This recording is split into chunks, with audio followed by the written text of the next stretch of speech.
Hello everyone, and welcome to Operation Brutal Swarm. I'm Camille Salazar-Hadaway, and today we're talking Nighthaven. There's always been some tension between them and Team Rainbow, and this season, a new operator is joining their ranks. What's their deal? Creative Director Alexander Karpazis is here to enlighten us and to share more on everything that's coming in this season.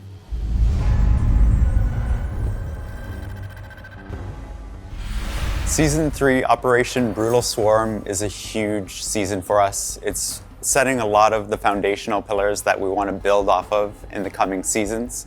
And so there's some big stuff coming. We have Grimm, who's a new operator from Singapore, who's joining Nighthaven, who's a fantastic, aggressive intel gatherer. And we also have an additional map coming to the mix that we hadn't planned on before, and it's a nice surprise for our community.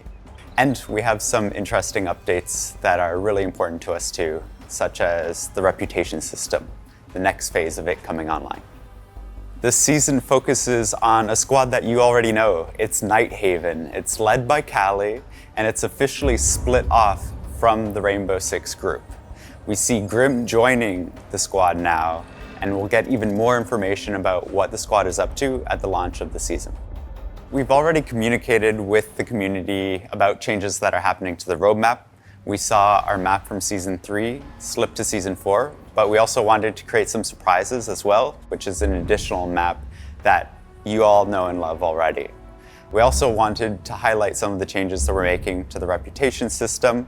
We're introducing some features today in the new season, but they also set up new changes for the next season as well. Now that you've heard more about what's coming, it's time to see it in action. Here's a teaser of Operation Brutal Swarm gameplay from our friend Chris Waters and the Ubisoft News team.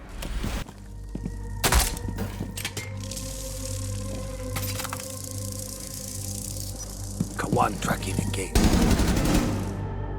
La Operación Enjambre Brutal llega a Rainbow Six Siege con un nuevo atacante que puede lanzar abejas detectoras de enemigos.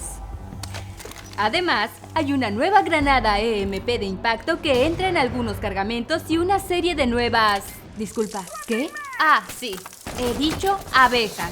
Microvehículos aéreos si quieres ponerte técnico, pero sí, abejas. Abejas que te pican, todo gracias a este sujeto. Se llama Grimm y es de Singapur. Es un atacante de 3 velocidades que puede manejar el rifle de asalto 552 comando o la escopeta SG-CQB. Tiene la pistola P229 como secundaria y cargas de ruptura o claymores como opciones de artilugio. Pero lo que tiene a todo el mundo hablando es su lanzador de colmenas Kawan, una habilidad única de recopilación de información del enemigo alimentada por abejas. Así es como funciona. El lanzador de colmenas Kawan dispara proyectiles que se adhieren en las superficies. Cuando el proyectil cae, despliega un bote en el suelo. El bote se abre y...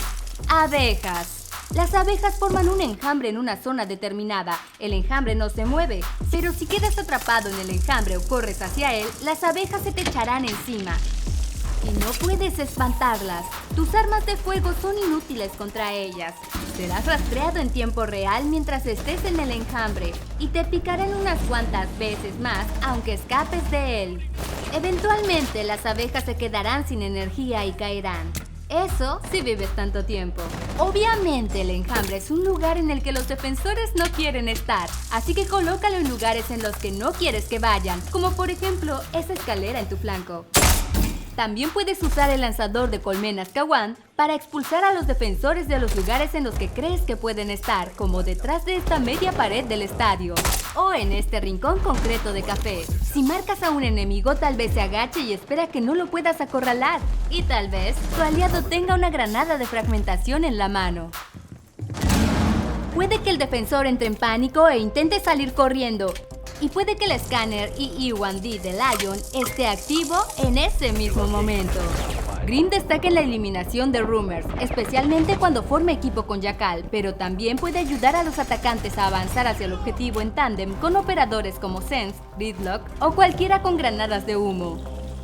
El alcance de su lanzador de colmenas Kawan le da a Grimm el poder de ejercer influencia a distancia e incluso entre pisos mientras permanece relativamente seguro.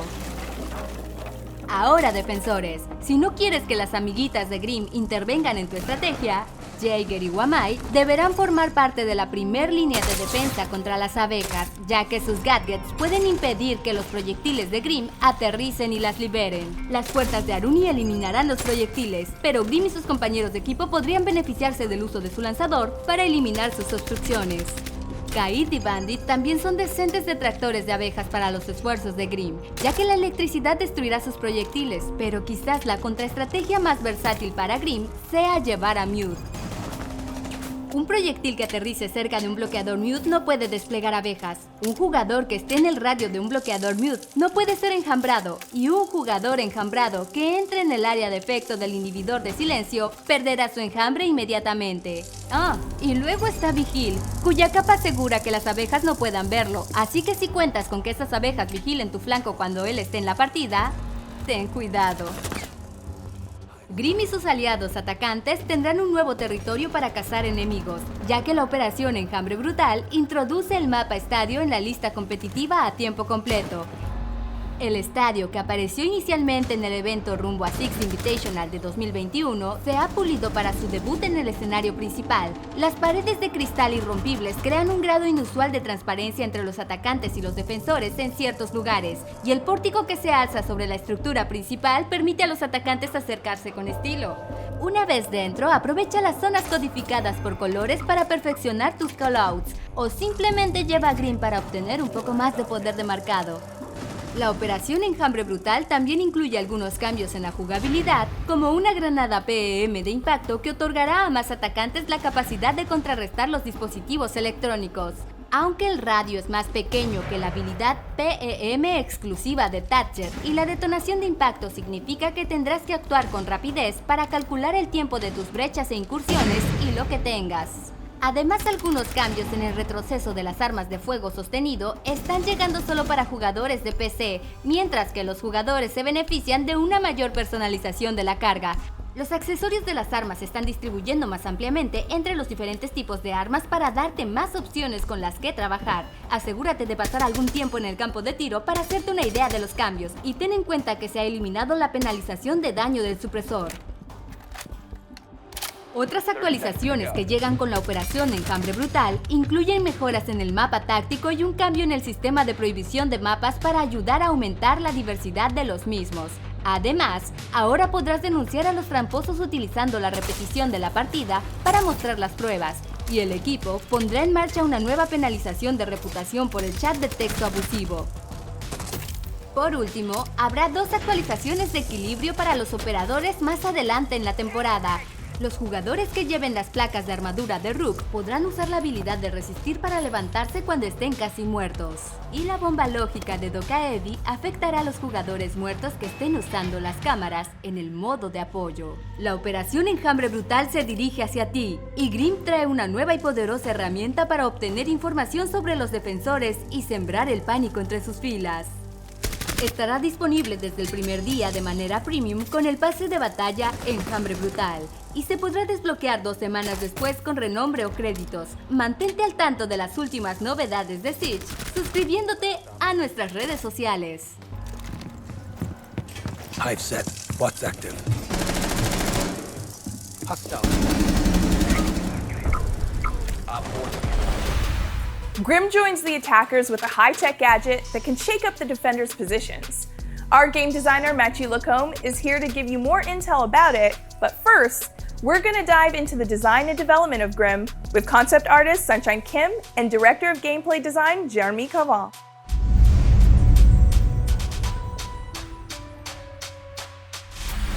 Our character concept artist, NJ Tutai, who worked on iconic Siege operators such as Sledge, Valkyrie, Lion, and Nook, has brought us another amazing design for our newest operator, Grimm. This one was an interesting assignment for us because Grimm is a very traditional, grounded soldier who might not be seen as a member of Nighthaven at first sight. We see this traditional soldier like Grimm standing among all these colorful operators, which creates this interesting dynamic. And Grimm's supposed to be a little bit outcast, and he needs to stand out a little bit. So it creates An interesting question, why does this guy belong to Nighthaven? What makes Kali trust this guy? It was really fun to explore this character and the designs based on this dynamic. We wanted his design to really reflect the history of Grimm's life, the countless battles and missions that he's been through. So we researched a lot of MMA fighters and athletes to really capture that history of a veteran soldier. What I personally really like about Grimm is that he's a big, giant, buffed guy that, as far as I remember, we don't really have this kind of silhouette, at least in Asian male characters in our game just yet. So to create Grimm's device, there is something that we always wanted to add into Rainbow Six, and these are Microtech Gadgets. We thought that there was a very rich fantasy that could lead to really interesting visual experiences. Grimm's gadget is made of a few parts. The tracking device is a Microtech bot. We call it B-bot. It can fly in the air, it's battery powered, and it can last for a couple of seconds. In idle position, this bot is plugged into a bulletproof electronic canister. And when this canister lands on a valid position, the swarm spreads out of it. This canister is protected by a projectile that can open when it's stuck on a valid surface. And finally, we wanted to play with the mix between low-tech and high-tech to create a unique identity for this operator.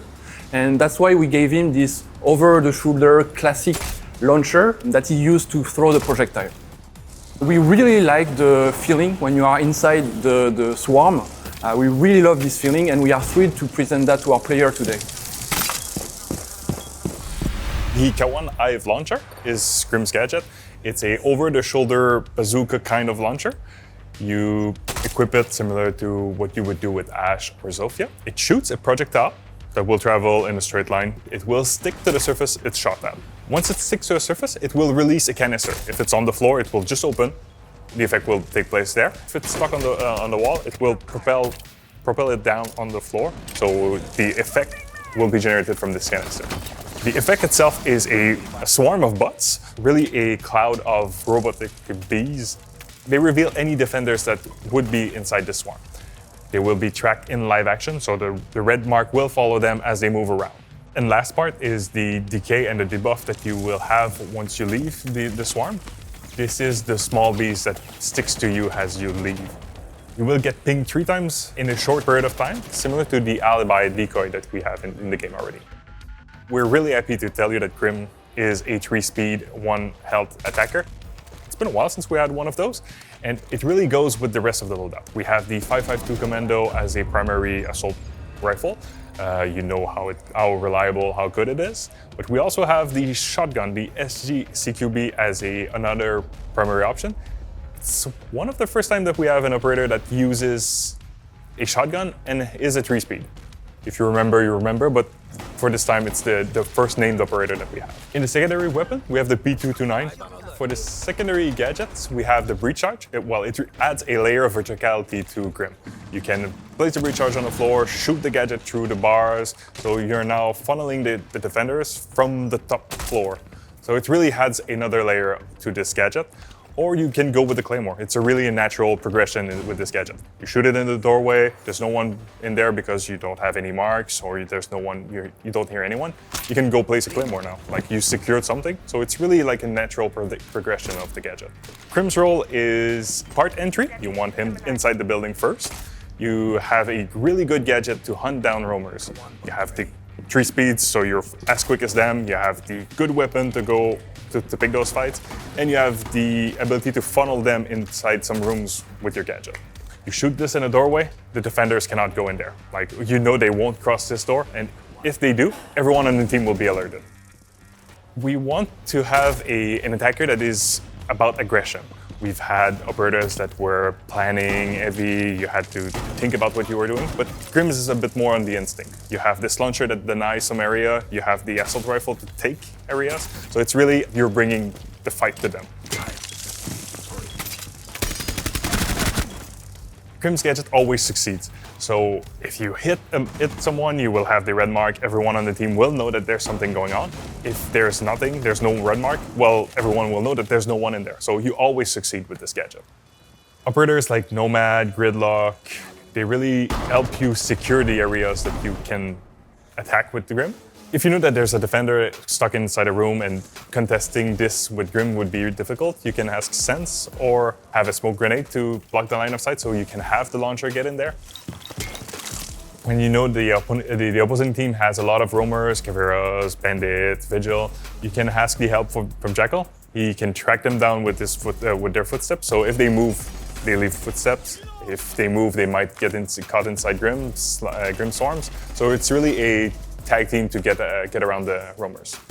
Also, you have Lion. Lion really creates this move or don't move. You have this swarm that is creating on you, but Lion is going off. Do I move? Do I not move? Like, it creates interesting situations when you have those operators against the defending team. Mute is one of the greatest counter that we have to Grimm. For Mute, if the canister is stuck inside the Mute Jammer's radius, it won't release the swarm at all. So you will have to take care of the Mute Jammer first before having the effect. If you are standing in the radius of a Mute Jammer and there's a swarm around you, you won't be revealed. If you're affected by the debuff or the DK and you run inside the radius of a Mute Jammer, you will be cleansed. You can think of it similar to the call from Dokkaebi. The projectile can be caught by Wamai, Aruni, or Jaeger's gadget. Obviously, Wamai is the most fun one because it will displace the effect, but the other one will get rid of the canister altogether. If the canister hits electricity, be it in a barbed wire or on a wall, it will get destroyed. The way we designed Grimm's gadget, we made sure that there's a lot of specific timings. You can hear the shot. You will hear it stick. You will hear the canister opening, and then there will be the swarm. So there's a lot of timings that you will learn as you play against Grimm, and each one of those is a warning that something is happening. So you have, as a player, the choice of running or fighting. Grimm is a really aggressive attacker. We have the 3-speed, we have the good assault rifle, we have all of the tools to give you an attacker that is really in the face of defenders. So really an aggressive attacker. At the launch of the last season, Operation Vector Glare, we let you know that the new map originally planned for this season would be delayed to next season. In the meantime, we've got a little surprise for you. The stadium map from the Road to SI event is entering the map pool. Don't ban it. Don't do it. Don't ban it. More on that later. Game designer Josem El Rene is here to share the good news and the details.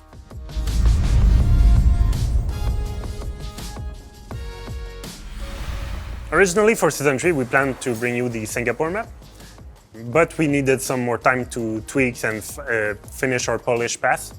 So instead, we will be bringing you something else, the stadium map. So the stadium maps are usually only available during the Road to SI event, but it was kind of a missed opportunity to have them only available a couple of weeks while they are full-blown maps. So while internally we always had a lot of fun playing it, we needed a little bit of outside feedback to be sure that it was ready to be brought to the ranked pool. So we asked a couple of pros to workshop and talked with us, and they had a lot of positive feedback about the map. That's pretty much it. We did a couple of tweaks here and there. We brought up the lighting so it's less dark, distributed the spawns so they're equally distributed. And finally, we added the game modes, the team deathmatch, and the PvE elements. We are very excited to bring you this map as a ranked map or even a casual. It will be available on all playlists, mainly because it is a familiar yet different feeling, because it's two maps that are merged together, something that our players know, but also there are some flavorful elements like the bulletproof glass, the fact that they are merged together. So it will bring a lot of exciting gameplay from our players. It's always fun to spawn from the gantry, going down toward the map itself. It's a safe and secure spawn that allows you to enter from unconventional ways. The team is always working on player behavior features. It's important to us, and we know it's important to you. Here's Player Protection and Game Security Director Emmanuel Larive to tell you about the next phase of the reputation system, as well as a long-awaited feature, the ability to report cheaters during match replay.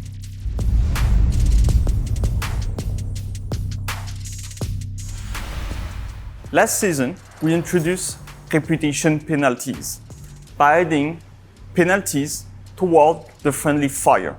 With the new season, we will be adding a new penalty for abusive tech chat. So the people that are abusing the tech chat by sending hateful and abusive content will be detected, they will be reported by users, and repeated offenders will be under this new penalty. When the sanction will be triggered on the player, the penalty will occur on several matches.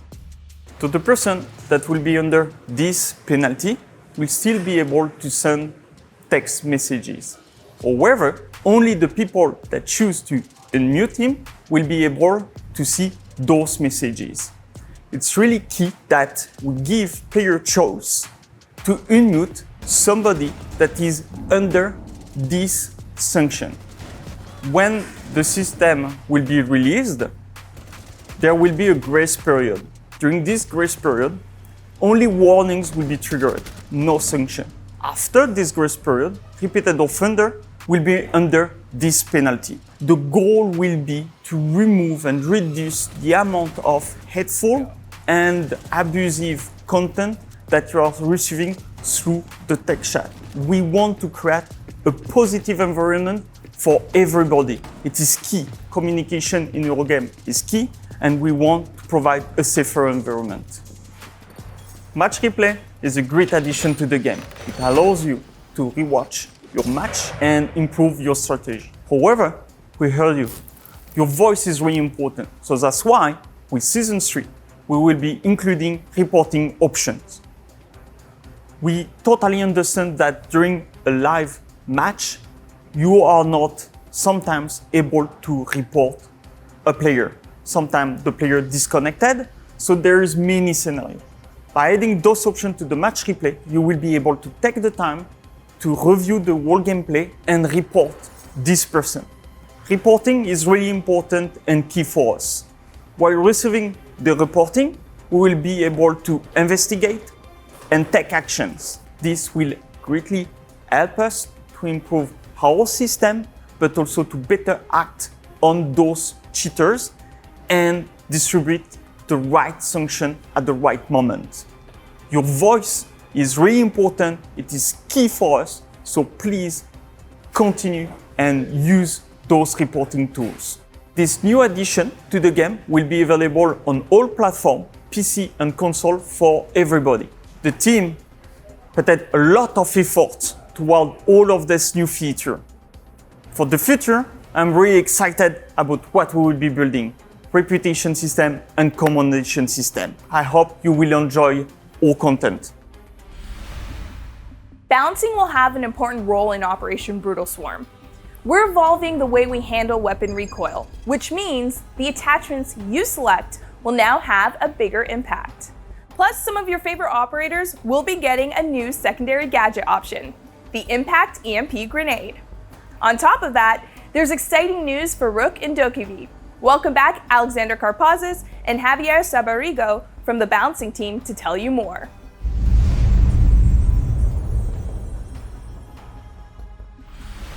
So in Brutal Swarm, this is our season of balance.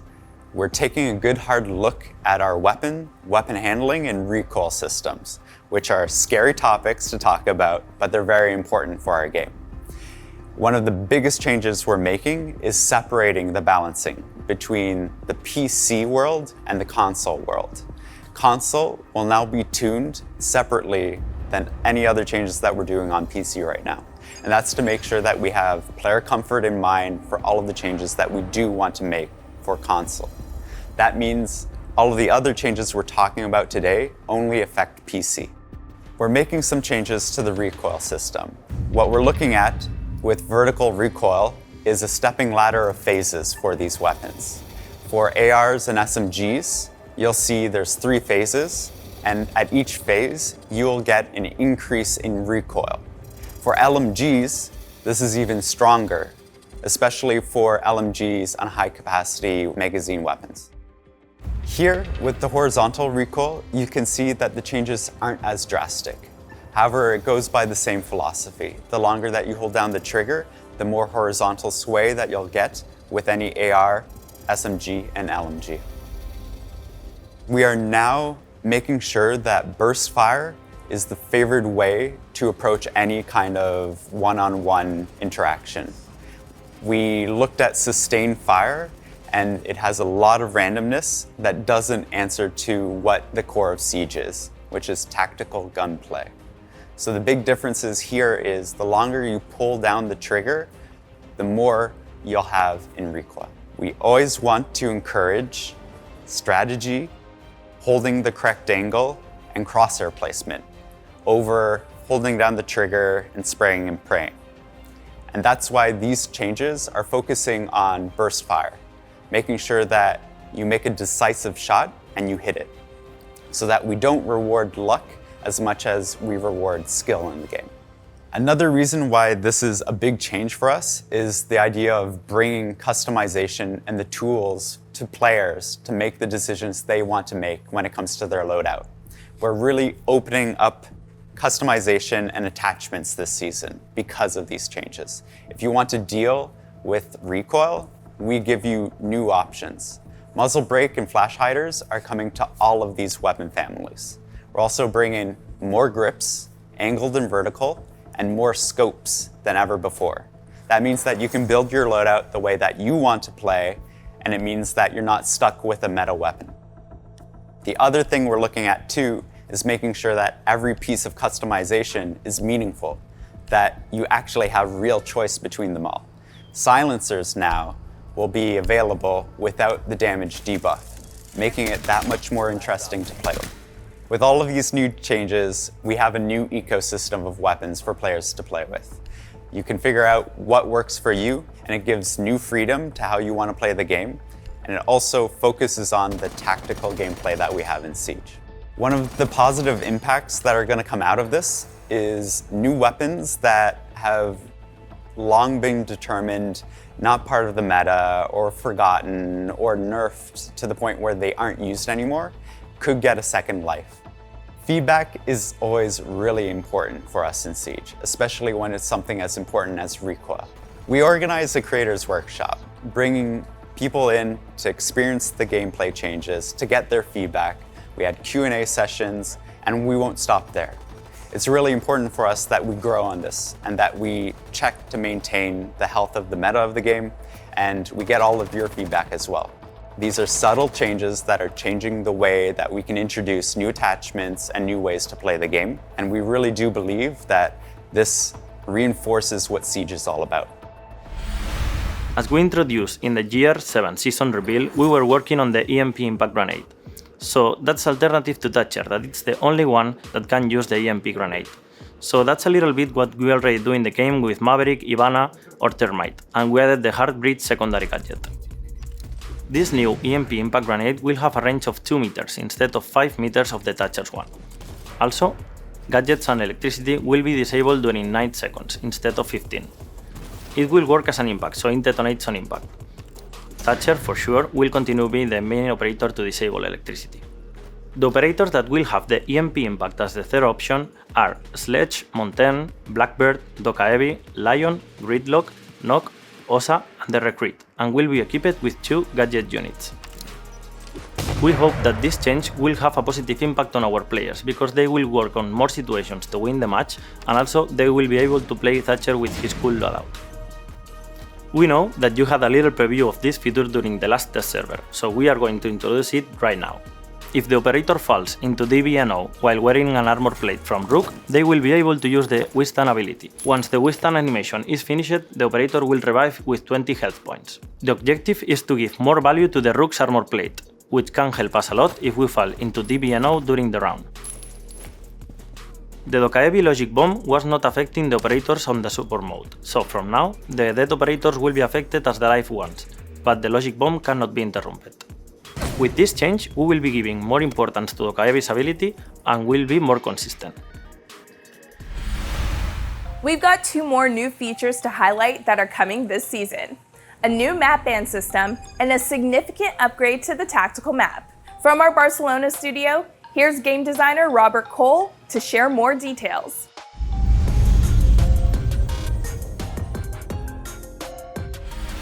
So right now, the way the tactical map works is that it will show the spawn and objective locations, but it's true that it forces players to remember a lot of information, and even if the attackers find the objective, it will not be shown in the tactical map.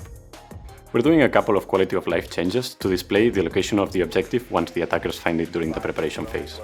The attackers will also be able to see a list of potential objectives by the defense and also an icon next to the locked objectives.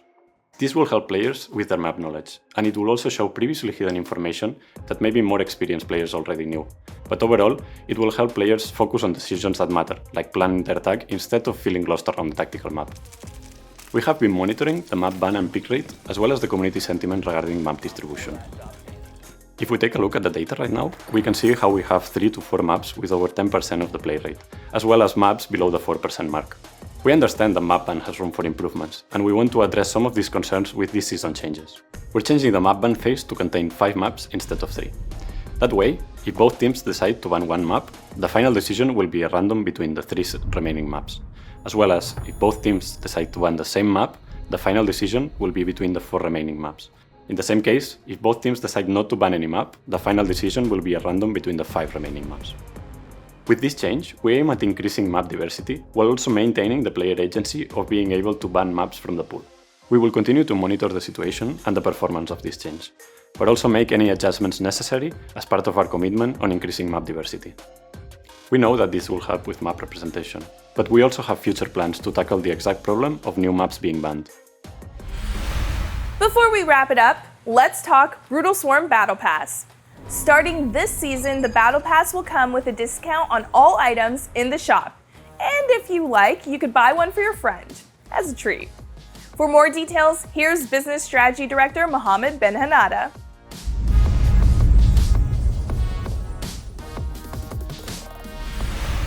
We're truly excited to bring back one of the perks that was in the year pass prior. So we're bringing back the shop discount. So what this means is for the Battle Pass owners, you'll be able to have the 10% shop discount during the season where you have the Battle Pass. And for our Year Pass owners, you will have it up until the end of Year 7. This 10% discount will apply on any items on the shop, whether it's on Arxis Credit or Renown. So this means Alpha Packs, Collection Packs, Elites, or Esports items. All of this will be at a 10% reduction. We know that Siege is a game that is best played with your friends. So we want you to be able to also experience the Battle Pass with one of your friends. So during Season 2, we soft-launched the Buy for a Friend feature for the Battle Pass. We're more confident in the system now, so in Season 3, we're deploying it everywhere. So what this means is that for you, as a player, you will be able to purchase the Battle Pass for one of your friends. For the moment, buying the Battle Pass for one of your friends and gifting it is actually going to be only for the same platform as you. But looking in the future, once we'll be cross-platform and cross-progression, this is something that we'll be looking at. The only condition that you have for buying a Battle Pass is that you have to be friends with a person for more than 90 days for now. So the buying for a friend is a feature that we'll be looking into expanding to other type of categories in the future.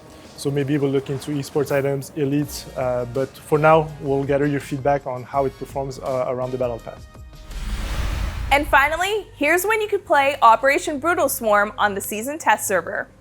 Tomorrow. Starting August 22nd, players can suit up as Grimm and put his new gadget to the test. Be sure to share your feedback on R6Fix, and thanks for sticking around to the end for our One More Thing. Castle Elite. Enjoy!